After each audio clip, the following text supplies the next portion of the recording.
It is Ryan here, and I have a question for you. What do you do when you win?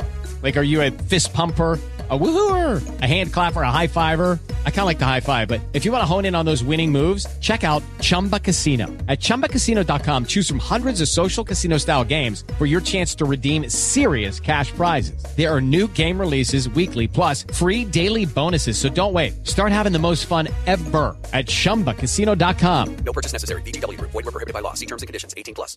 Hello, it is Ryan, and I was on a flight the other day playing one of my favorite social spin slot games on ChumbaCasino.com. I looked over at the person sitting next to me, and you know what they were doing? They were also playing Chumba Casino. Coincidence? I think not. Everybody's loving having fun with it. Chumba Casino is home to hundreds of casino-style games that you can play for free anytime, anywhere, even at 30,000 feet. So sign up now at ChumbaCasino.com to claim your free welcome bonus. That's ChumbaCasino.com and live the Chumba life. No purchase necessary. VGW Group. Void where prohibited by law. See terms and conditions. 18+.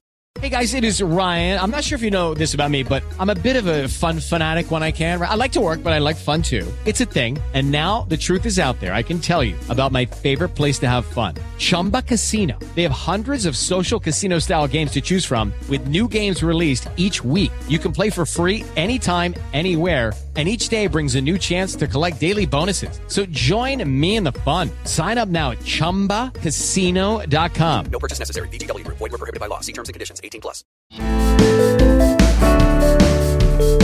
This is Brum's the Word from Anything But Footy, brought to you with Kukri Sports, the official kit provider for Team England. It's less than 10 weeks away now, and we can't wait for the Commonwealth Games.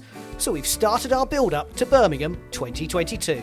I'm John. And I'm Michael. It's going to be brilliant. The eyes of the world will soon be on the West Midlands. And every week between now and the opening ceremony, which I'm looking forward to, on the 28th of July, we'll be hearing from one of the stars selected to compete. Hi, I'm Sarah Jane Perry, and I'm delighted to be going to my second Commonwealth Games at Birmingham 2022 to represent Team England at squash. More from Sarah Jane in a moment. We'll also be telling you how you can get your hands on an exclusive discount on Kukri's Team England range, just for listening. And we'll be rounding up all the latest headlines in our news from the Games, including the first gold already. How has that worked?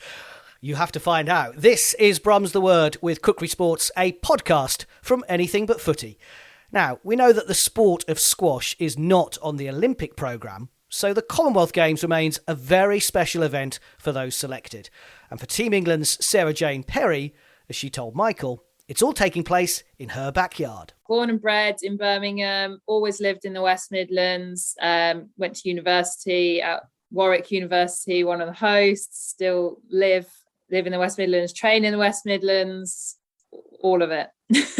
home games. How special is that? Yeah, loads and loads of my friends and family have already got tickets, and I'm sure, there's still tickets available. So there's going to be more buying them as we get closer to the games as well. Like I said, born and bred in Birmingham, it's pretty special.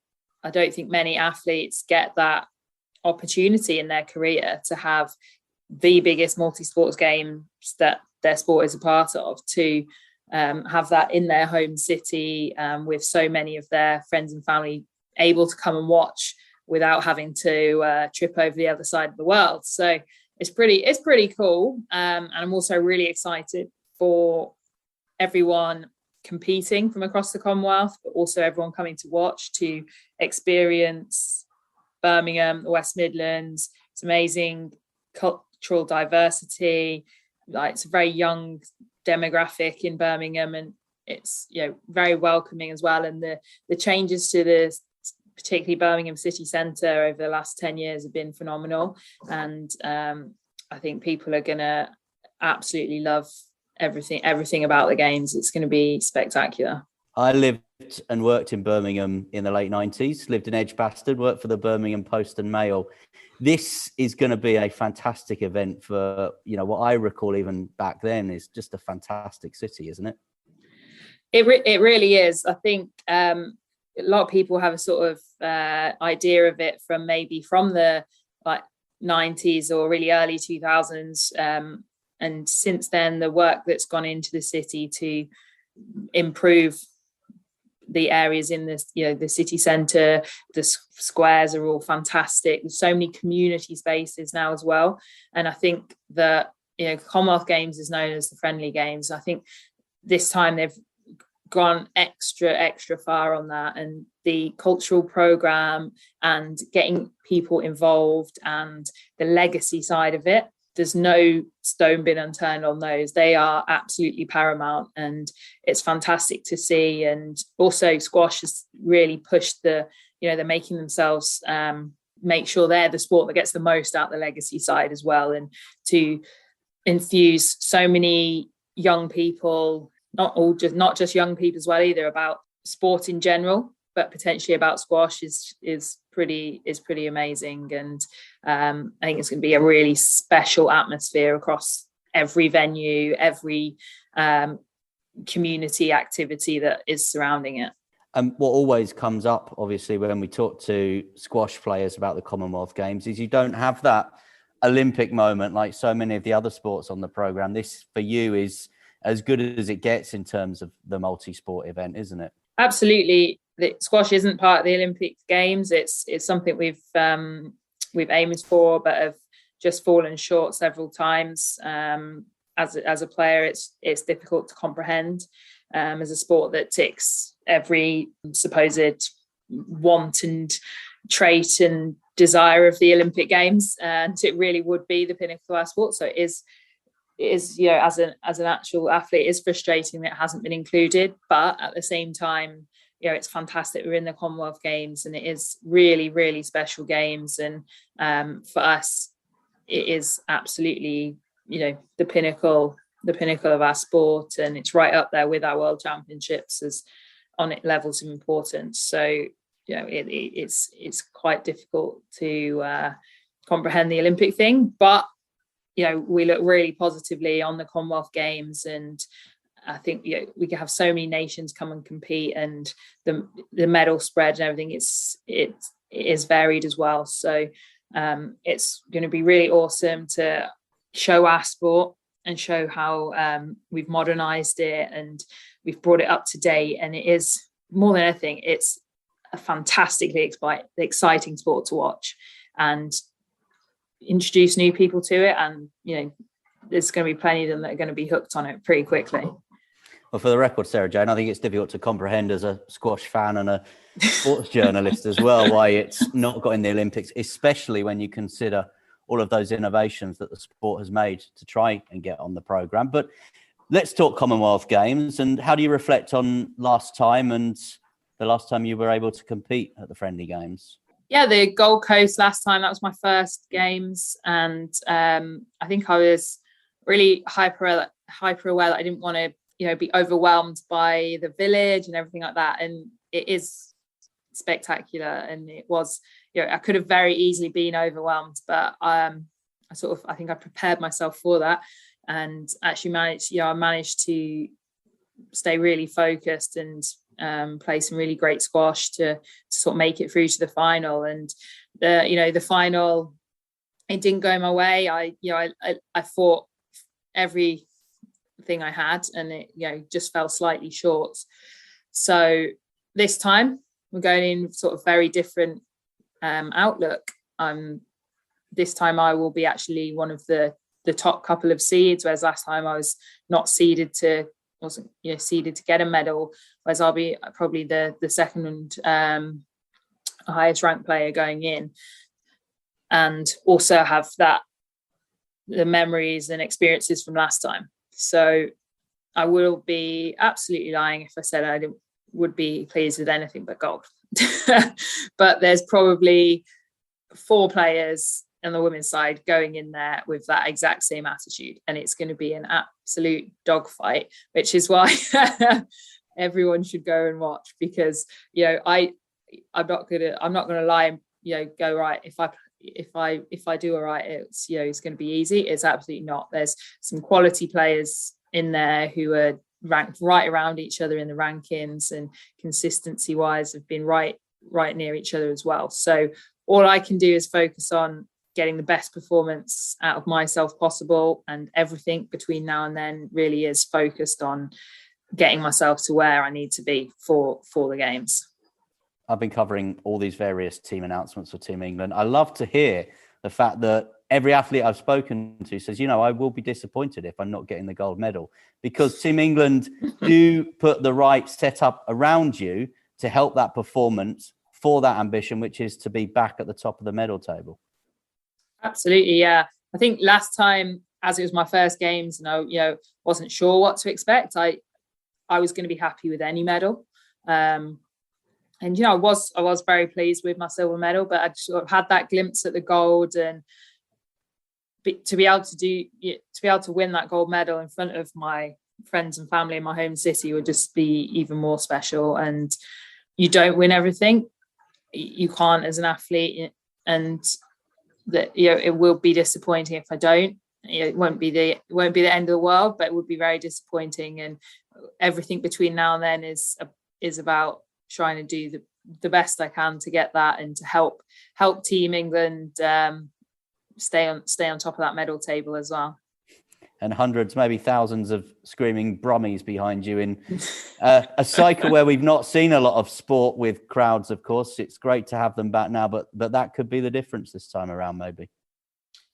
It definitely could be. I think the crowds play a big part in sport, and it's been amazing to have them back recently in much larger numbers. So it was sort of phased back, and we were allowed a few fans, and but also had a lot of hesitancy about coming out to watch and go to venues and things. And now you're seeing that ease a bit, and you're seeing sellout crowds here for the sort of semis and finals for our events in the UK, which is just amazing. It was great to have a full proper crowd back, and be able to have my family come with me as well to my events, and not have to just leave them at home down the road and say, right, I'll be back when I'm done.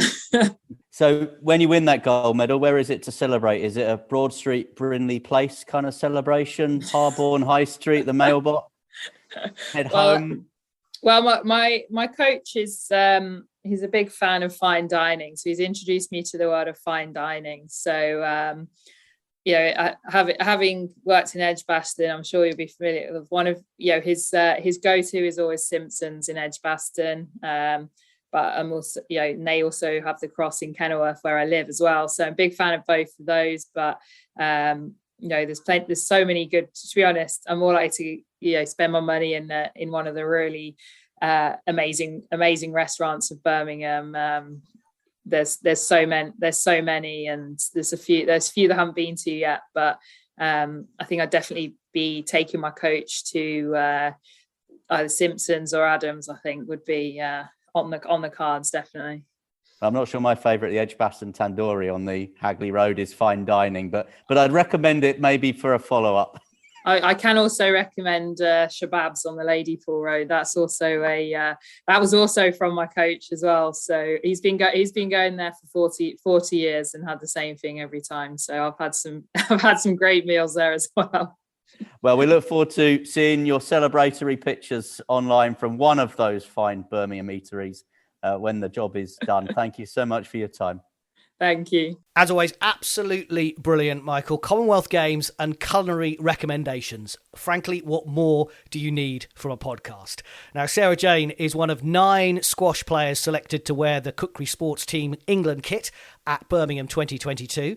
The world number 6 is joined in the squad by Gold Coast gold medalist James Willstrop, along with Adrian Waller, Alison Waters, Daryl Selby, Declan James, Georgina Kennedy, Lucy Turmel and Patrick Rooney. This is Brum's The Word with Kukri Sports, a podcast from Anything But Footy. Still to come, we've the latest news from the games, but don't forget you can explore the full range of official Team England merchandise at kukrisports.com. And if you want to save 10%, bargains to be had, use the code ABF2022. That is an exclusive offer just by being a listener to Brum's The Word from Anything But Footy. Yeah, get on there now before it's too late and look the part for Birmingham 2022. It's going to be some party this summer. So on to the headlines in our news from the games. The Queen's Baton Relay is the equivalent to the Olympic torch for the Commonwealths. It started in the build-up to the 1958 Games in Cardiff, but every 4 years it travels thousands of miles around the 72 nations and territories competing in the Commonwealths. And it's a big week for the Queen with her Platinum Jubilee, so as part of the celebrations, the baton is back in London from Thursday, June 2nd for 4 days over the long Jubilee weekend. In case you'd forgotten, it'll be carried by 40 baton bearers, including Team England stars. It'll visit community sport clubs. There'll be landmark visits like Battersea Power Station and the Tower of London, as well as celebrating the legacy of London 2012 at Queen Elizabeth Olympic Park in Stratford. How can you forget that Birmingham 2022 is the biggest sporting event held in the UK since London 2012? I can't believe it's a decade ago, 10 years ago. We were younger, I had more hair, I was less grey. And before all that, of course, I lived in Birmingham, as we've been hearing with Sarah Jane there. It's building up to delivering its games. It's successfully staged 2 major events on the same day in the city last weekend. If you've heard our podcast recently, you'll know I was at the Diamond League Athletics meeting at the redeveloped Alexander Stadium, of course, which was packed with the great and good of British athletics. Many great performances there, world-class stars, people wearing the Great Britain vest, lots of England athletics stars wearing their Kukri Sports vests as well. It really was terrific to be at the Diamond League. Meanwhile, over the other side of the West Midlands, at the newly built Sandwell Aquatic Centre, the Prep the Pool event took place with 300 junior swimmers racing in the 10-lane 50-metre pool. They took part in a competition mirroring the opening day of the swimming gala at Birmingham 2022. Team England has already named 48 swimmers competing across all the events. And Birmingham 2022 has finally won its first gold, even before the games have begun. A floral display by the City Council, inspired by the Commonwealth Games this summer, won a gold medal at the prestigious Chelsea Flower Show. Who made you, Alan Titchmarsh? This is Brum's The Word from Anything But Footy, brought to you with Kukri Sports, the official kit provider for Team England. For all your bespoke sportswear needs, visit their website at kukrisports.com. And join us again next time as we continue the countdown to the Commonwealths. We'll be hearing from Team England powerlifter Louise Sugden.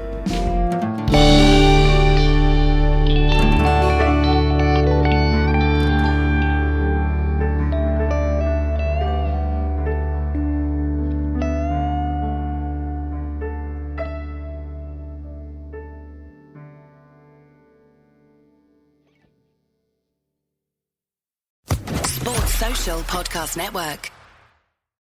Without the ones like you, who work tirelessly to keep things running, everything would suddenly stop. Hospitals, factories, schools, and power plants, they all depend on you. No matter the weather, emergency, or time of day, you're the ones who get it done. At Grainger, we're here for you with professional-grade industrial supplies. Count on real-time product availability and fast delivery. Call, click Grainger.com, or just stop by. Grainger, for the ones who get it done.